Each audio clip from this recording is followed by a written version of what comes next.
이해종규 목사님이 쓰신 너희가 믿음 안에 있는가라는 책이 있습니다. 이해종규 목사님은 수학교사로 20년 동안 학교에서 학생들을 가르치다가 48살에 목사 안수를 받고 22년 동안 목회하시고 은퇴하신 분입니다. 그 책 1장 제목이 신앙의 건강검진입니다. 우리가 몸의 건강 상태를 체크하기 위하여 정기적으로 병원에 가서 건강검진을 받는 것처럼 나의 신앙의 상태, 나의 영적인 상태를 정기적으로 검진할 필요가 있다는 것입니다. 10가지 질문으로 검사를 해보고자 합니다. 질문에 맞으면 예, 예스로, 아니면 노로 여러분 한번 답해 보시기 바랍니다. 손가락을 이용해서 하나씩 접어가면서 과연 내가 얼마나 하나님 앞에서 건강한 신앙인으로 살고 있는지 검사해 보고자 합니다. 첫 번째, 나는 예수님을 나의 주님으로 믿고 있는가? 내가 예수님을 영접했느냐 하는 질문입니다. 두 번째, 나는 하나님의 말씀 위에 서 있는가? 하나님의 말씀을 정기적으로 읽고 듣고 묵상하면서 말씀의 인생으로 살고 있는가? 세 번째, 나는 순종의 삶을 살고 있는가? 하나님의 뜻을 깨닫는 순간 즉시 나는 그 말씀에 순종하는 삶을 살고 있는가? 네 번째, 나는 기도로 하나님과 교제하고 있는가? 하나님 앞에 나올 때마다 정직하게 진실하게 내 마음을, 내 아픔을, 기도 제목을 하나님 앞에 아뢰고 하나님의 뜻을 구하고 있는가? 다섯 번째, 나는 죄를 멀리하고 거룩함을 추구하는가? 나에게 회개의 영성이 있는가? 반복되는 죄에 대하여 깨달음이 왔을 때 하나님 앞에 회개하고 딱 잘라 그 죄에서 벗어나고 거룩한 삶을 살고 있는가? 여섯 번째, 나는 사랑으로 살아가고 있는가? 만나는 사람들, 가족, 친구, 이웃, 성도들 만날 때마다 나는 진심으로 사랑하고 섬기고 있는가? 일곱 번째, 나는 시험과 어려움 속에서도 믿음을 지키는가? 누구나 다 시련을 만날 때가 있는데 그 시련의 시간 하나님께 더 가까이 나아가는 믿음의 사람인가? 여덟 번째, 나는 교회 공동체 안에서 살아가고 있는가?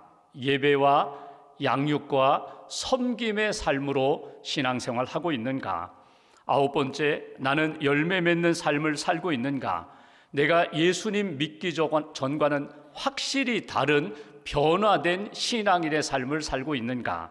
마지막 열 번째, 나는 영혼을 바라보며 살아가는가? 이 세상만 바라보고 이 세상의 성공만 추구하는 인생이 아니라 영원한 하나님의 나라 천국을 바라보면서 소망 가운데 믿음으로 살고 있는가? 어떤 질문에는 예스로 자신 있게 대답하지만 어떤 질문에 대해서는 예스의 대답이 나오지 않고 주저되는 그런 질문도 있을 것입니다. 우리가 육체의 건강 검진을 하고 연약한 부분이 무엇인지를 알게 되면 우리가 처방을 받고 치료를 받는 것처럼 내 신앙의 상태, 나의 영적 상태에 대하여 나 자신이 이렇게 검진을 해보면서 나에게 이런 연약함이 있구나, 이런 부족함이 있구나, 아직도 단단한 믿음이 아니라 흔들리는 그런 연약한 존재임을 깨닫게 되면 성령님 의지하고 하나님의 은혜 가운데 다시 한번 굳센 믿음의 사람으로 회복되는 은혜가 있기를 주님의 이름으로 기원합니다. 덧붙여 몇 가지 추가 질문을 여러분에게 드린다면, 여러분은 구원의 확신이 있습니까? 나는 예수님 믿고 구원받았어. 약속의 말씀, 복음을 믿고 나는 구원받아 오늘 밤 죽어도 나는 영원한 하나님의 나라 천국 가는 확신이 있어. 여러분 이런 구원의 확신이 있습니까? 여러분 신앙생활하면서 나를 향한 하나님의 뜻, 하나님의 뜻이 성경에 다 담겨 있지, 이렇게 뭉뚱그려 생각하지 않고 내가 만난 이 일, 사건, 어려움 또는 기쁜 일 가운데 하나님이 내게 주신 마음이 무엇인지, 하나님의 뜻이 무엇인지를 깨닫고 그 뜻에 감사하면서 신앙생활하고 계십니까? 하나님의 말씀, 하나님의 뜻을 내가 깨닫게 되었다면 여러분들은 어떻게 반응하며 응답하면서 살아가고 계십니까? 여러분은 주님의 말씀에 지금 순종하고 있습니까? 구체적으로 어떤 말씀에 내게 주신 하나님의 어떤 뜻에 나는 순종하고 있습니까? 여러분이 순종을 방해하는 여러분의 삶 가운데, 신앙 여정 가운데 여러분의 순종을 방해하는 것은 무엇입니까? 다음에 해야지, 나는 안 돼, 다른 분이 할 거야, 여러분 이렇게 미루고 있지는 않습니까? 오늘 성경은 예수님이 제자들에게 그리스도인은 이렇게 살아야 된다, 예수님을 믿고 살아가는 예수님의 제자들은 이런 삶을 살아야 된다라고 주신 말씀이 오늘 본문의 말씀입니다. 두 가지 비유를 들어서 말씀하셨습니다. 어떤 사람은 반석 위에 집을 짓는 것과 같은 인생이 있고, 어떤 사람은 모래 위에, 흙 위에 집을 짓는 인생이 있다.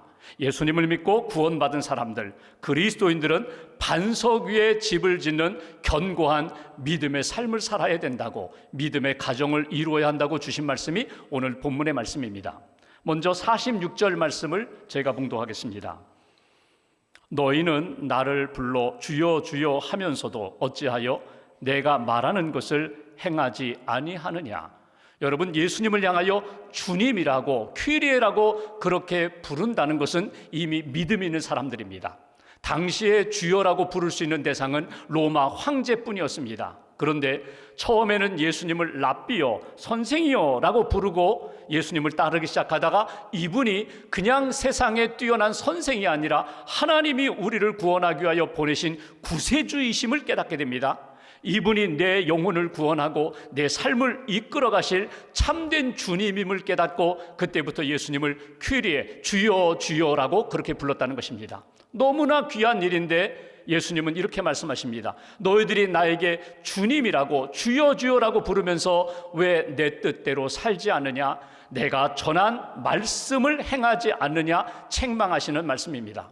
너희들이 인생을 살아가며 참 주인, 참 구주가 누구인지를 분명히 알고 믿었다면 그분의 말씀을 따라 살 때에 너희 인생이 반석 위에 세워진 견고한 집과 같은 인생이 되고 가정이 될 것이다. 그렇다면 우리가 어떻게 열매 맺는 신앙인으로 하나님 앞에 흔들림이 없는 견고한 믿음의 집을 세우며 살아가는 인생이 될 수 있을까? 오늘 요절 말씀 47절 한 절을 함께 봉독하겠습니다. 내게 나와 내 말을 듣고 행하는 자마다 누구와 같은 것을 너희에게 보이리라. 아멘. 너희가 반석 위에 견고한 집을 짓는 것 같은 인생이 되려면 47절에 세 가지를 명령하십니다. 내게 나와 내 말을 듣고 그 말씀을 행하는 사람, 그 사람이 견고한 믿음의 집을 짓는 인생이라고 우리에게 말씀을 주십니다. 첫 번째로 예수님이 내게 나오라고 말씀하십니다. 내게 나오라. 여러분, 신앙생활은 단순히 교회 다니는 것이 아니라 하나님의 말씀을 듣고 그 말씀을 이해하며 깨닫는 것에 머무는 것이 아니라 여러분, 신앙생활은 예수님께 나오는 것이 신앙생활입니다. 예수님께 믿음으로 나오는 것입니다. 믿음을 고백하는 것입니다. 그리고 예수님이 누구이신지에 대하여 분명히 하나님의 은혜로 깨달음을 얻게 되었을 때 그분을 영접하는 것입니다. 그분을 믿는 것입니다. 예수님이 나의 구세주가 되심을 믿고, 예수님이 나의 생명이 되심을 믿고, 예수님이 나의 길이 되심을 믿고 그분을 따라가는 것이 신앙생활입니다. 여기 나오라는 표현이 있습니다. 오라는 것입니다. 헬라어로 에르코마이라는 이 동사는 우리가 예수님께 나아가는 행동도 의미되지만 여기에 예수님이 우리에게 오셨다는 의미도 됩니다. 하나님이 우리를 구원하기 위하여 예수님을 보내주셨습니다. 예수님이 끊임없이 어둠의 자리 가운데 있고 죄 가운데 있고 방황하는 우리를 향하여 예수님이 오셨다는 것입니다. 예수님이 오신 그 은혜를 간직하며 우리가 예수님께 더 가까이 나아가는 것, 이것이 신앙의 여정입니다. 예수님께 나올 때에 내가 가지고 있는 것 하나님 앞에 점검하며 나옵니다. 탕자가 집을 떠났다가 돌이킵니다. 회개합니다. 내가 잘못된 생각을 했다, 잘못된 삶을 살았다. 그리고 아버지 집으로 회개하며 돌아오듯이 예수님께 회개하며 돌아오는 것입니다. 손들고 돌아오는 것입니다. 나는 아무것도 아닙니다. 주님 의지합니다. 나의 허물을 용서하시고 나를 새롭게 변화시켜 달라고 믿음과 소망을 가지고 예수님께 나아오는 것, 이것이 오늘 우리에게 주시는 첫 번째 메시지입니다. 분명히 믿음이 있어야 합니다. 예수님이 나의 구세주이심을 믿고 예수님께 나와 그분을 만나고 그분을 영접하는 것, 이것이 믿음의 반석 위에 세워지는 은혜의 역사다. 첫 번째로 우리에게 주시는 메시지, 우리가 반석 위에 세운 집과 같은 인생이 되려면 주님께 더 가까이 나아오는 하나님의 사람이 되어야 한다. 누구에게 나아가라고요? 나의 구세주가 되시는 예수님께 가까이 나아가는 인생이 되어야 한다. 예수님을 나의 주님으로 고백하며 나아가야 한다. 여러분, 주여 주여라고 그렇게 부르는 것 쉽지 않아요. 여러분의 주인이 누구예요? 여러분의 구세주가 누구예요? 여러분의 문제를 온전히 해결하실 분이 누구예요? 그분이 나의 구주 예수 그리스도라는 것을 분명히 믿고 예수님의 이름을 부르며 나아오는 것입니다. 예수님은 이렇게 말씀하세요. 입술로 나를 주여 주여라고 부르는 것 귀하지만 더 귀한 것은 내게 믿음으로 나와 가까이 나와 나를 만나는 것이 귀하다는 거예요. 예수님을 주님으로 부르면서도 예수님을 떠나서 내 인생을 살아가는 것이 아니라 예수님께 가까이 나와 주님을 만나고 주님과 교제하고 그분의 은혜 가운데 살아가는 인생이 복된 인생이라고, 예수님이 우리를 위하여 이 땅에 오심을 믿고 나를 구원하시는 참 구세주이심을 믿고 그분을 영접할 때 그분이 예비하신 구원의 은혜도, 회복의 은총도, 그리고 내 삶의 미래 복된 길도 주님이 열어주신다. 여러분, 신앙의 출발이 언제였습니까? 여러분은 어떤 상황 가운데 예수님을 나의 구주로 고백하면서 예수님을 따라가는 인생이 되었습니까? 어떤 분은 아플 때, 어떤 분은 실패할 때, 어떤 분들은 가족의 도움으로, 어떤 분들은 친구의 초청으로 예수님께 나왔습니다. 여러분, 사람들이 찾아가는 곳이 있습니다. 힘들고 어려울 때마다 어떤 분들은 사람을 의지합니다. 어떤 분들은 나에게 도움을 줄 단체를 의지합니다. 그런데 우리는 오직 나의 구원자가 되시는 예수님을 찾아갑니다. 예수님을 찾아가 주님을 만날 때 내 인생의 출발이, 시작이 이루어졌다는 것입니다. 주님을 찾고 주님을 만났던 나의 신앙의 출발, 오늘도 마찬가지입니다. 주님을 의지하고 믿음으로 주님 앞에 나왔습니다. 지치고 상한 심령 위로해 주시고 회복해 주신다는 것입니다. 죄 가운데 있을 때 우리의 영혼을 깨끗하게 죄를 씻어 주시고 거룩한 심령으로 회복시켜 주신다는 것입니다. 탕자를 맞이한 아버지가 다시금 회복시켜 주셨던 것처럼 그런 은혜를 주님께 가까이 나오는 모든 사람들에게 구별 없이 차별 없이 은혜를 베풀어 주신다. 여러분, 주님을 만나는 장소와 주님을 만나는 시간이 있습니다. 주님께 구체적으로 나아가 만나는 자리가 있다는 것입니다. 어떤 자리예요? 예배의 자리입니다. 은혜의 자리입니다. 기도의 자리입니다. 여러분, 우리가 예배하는 이 시간, 일주일, 여러분 하루 24시간 동일한 시간 같은데 하나님이 정하신 거룩함으로 구별하신 시간이 있습니다. 주일에 주님 앞에 나아가 주님을 만나 예배하는 것, 이것처럼 소중한 것이 없습니다. 이 시간을 놓치지 마십시오. 이 자리를 놓치지 마십시오. 주님이 기다리고 계십니다. 주님이 우리에게 은혜 베풀고자 하십니다. 주님을 만나는 시간, 주님을 만나는 그 장소, 이곳에서 하나님의 은혜를 체험하는 주님의 회복의 역사를 만나는 그런 인생이 되어야 한다. 낙심이 되고 실패하고 우울해지고 힘들 때 더 주님께 나아가야 합니다. 예배의 자리를 놓치지 말아야 합니다. 주님이 예비하신 은혜를 만날 때 우리의 인생이 분명히 달라진다는 것입니다. 유명한 신학자 칼바르트는 우리에게 이렇게 얘기합니다. 우리 인생에, 우리 신앙생활에 가장 소중한 것은 예배다. 예배 잃어버리면, 예배가 약해지면 모든 것을 잃어버리는 것이고, 예배가 약해지면 우리의 신앙도 우리의 인생도 결국 약해지는 것이다. 예배는 가장 중요한 것이고 가장 긴급한 것이고 가장 영광스러운 것이다.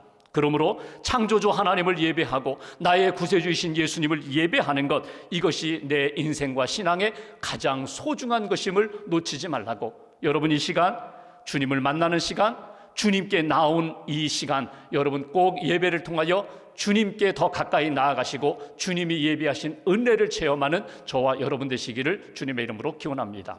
두 번째 47절 말씀 제가 다시 한번 보겠습니다. 내게 나와, 예수님께 믿음으로 나와 내 말을 듣고 예수님의 말씀을 들으라는 것입니다. 여러분, 예수님의 말씀, 이 복음, 이 주님의 살아 역사하시는 말씀이 왜 중요합니까? 그것이 내 신앙과 내 삶의 기초가 되기 때문에 그렇습니다. 여러분, 기초 없이 집이나 건물이 세워질 수 없습니다. 여러분, 기초가, 눈에 보이는 기초가 있고 눈에 보이지 않는 땅 속에 묻혀 있는 기초가 있습니다. 기초가 튼튼할 때 건물이 견고할 수 있는 것입니다. 내 신앙의 기초가 무엇인가? 예수님의 말씀, 하나님의 말씀, 그리고 십자가와 부활의 복음이, 내게 주신 생명의 말씀이 내 인생과 신앙의 기초가 된다는 것입니다. 우리는 많은 말들과 소리를 듣고 살아갑니다. 어떤 말과 어떤 소리는 나를 즐겁게도 하지만 어떤 말과 소리를 들을 때 내 마음이 힘들고 어둡고 평안했다가 불안해지고 내 마음이 기뻤다가 슬퍼지기도 합니다. 여러분, 누구의 소리에 집중하느냐에 따라서 그 소리가 내 영혼과 내 중심 가운데 들어온다는 것입니다. 세상의 소리를 듣고 사람들의 소리를 들으면, 흘러가는 이야기를 들어보면 내 마음이 어두워지고 우울해지지만, 때로는 유혹의 소리에 흔들리기도 하지만, 어둠으로 절망으로 떨어지기도 하지만, 주님의 말씀을 들으면 내 영혼이 살아납니다. 내 영혼이 주님의 은혜 가운데 힘을 얻게 되고 일어설 수 있는 하나님의 사람이 된다는 것입니다. 왜? 주님의 말씀이 생명의 말씀이 되기 때문에, 생명의 소리가 되기 때문에 그렇습니다. 여러분, 기초 없이 집이 세워질 수 없는 것처럼 하나님의 말씀을 기초로 삼으면 내 신앙생활도 성장하고 성숙해 된다는 것입니다.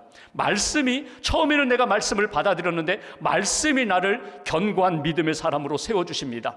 나는 할 수 없는데 말씀이 할 수 있도록 능력을 주십니다.